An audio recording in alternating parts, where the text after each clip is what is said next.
On this episode of Team Building Saves the World. Was it about improv that attracted the three of you?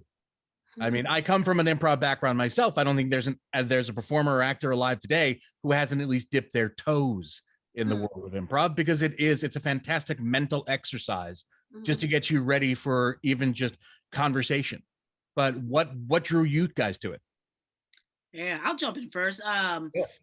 For me, I went to Northwestern Law in Chicago. So like I had all 3 years of school, I would go to Second City and IO and other smaller improv theaters. And so I was gonna say I grew up with it. And I didn't grow up with it, but I would watch it and thoroughly enjoyed it. And so it wasn't until a friend said that he was gonna do it while we were studying for the bar, that I took my first class. And I think what entices me to improv is, one, it's not scripted, right? So you, which is also the part that people are scared about because it's not scripted. But there's no rehearsal. It's all about being in the moment and being present and like listening. And I like the phrase listening like a thief, in terms of like where to find those nice little nuggets of things. And the thing is, like with improv, it is completely freeing if you allow it to be, and like and the thing is like trusting yourself and your scene partners and your group with what you're trying to do. And when you get that nice meld of like finding people, like the team I was on, with Kenora, I'm still on Press Play, we have that, and I have that also with Greg, and then like you trust these people to take care of you and to support you. And also it's also one of the rare places in the world, I shouldn't say the world, but rare places in one's life where you will have unconditional support, which is a baseline, right, in terms of improv. And one of the very rules of it, yeah. Exactly, the yes and principle, right, which we all learn as baby improvisers coming in. So that's my improv, journey, and why I've kept to it. And though we haven't gotten to our $10,000 show, maybe one day, but you get love and appreciation in other ways through improv.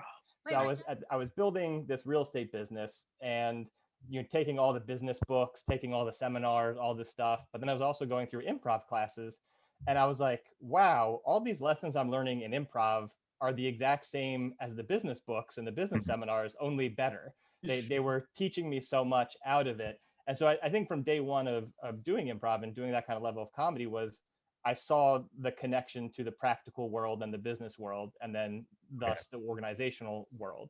So I always knew that I wanted to do something like that, to be able to show other people how these simple improv rules can make you better at your job and better at life. So I always knew I wanted to do that. And much like Greg, I took my first class at the exact same moment I was in that innovation project. And so I was really firsthand noticing the parallels of like what makes a good innovation workshop, what makes a collaborative team. It was like nearly identical, even down to the terminology of what I was learning as a baby improviser, as Eva said, and so I knew there was a lot of connective tissue there, and like Mind Hash is really kind of the result of what I observed in those moments. Hello, team. Thanks for watching all the way to the end of that video. If you'd like to hear more from that podcast, you can follow the link down in the doobly-doo below. Of course, follow us on all of our social media at Team Bond Podcast, and be sure to leave us a comment that I can read aloud on future episodes. And as always, if you liked that video, don't forget to click like and subscribe. And if you didn't like the video, just shut up about it. Everything's going to be fine. See you next time, team.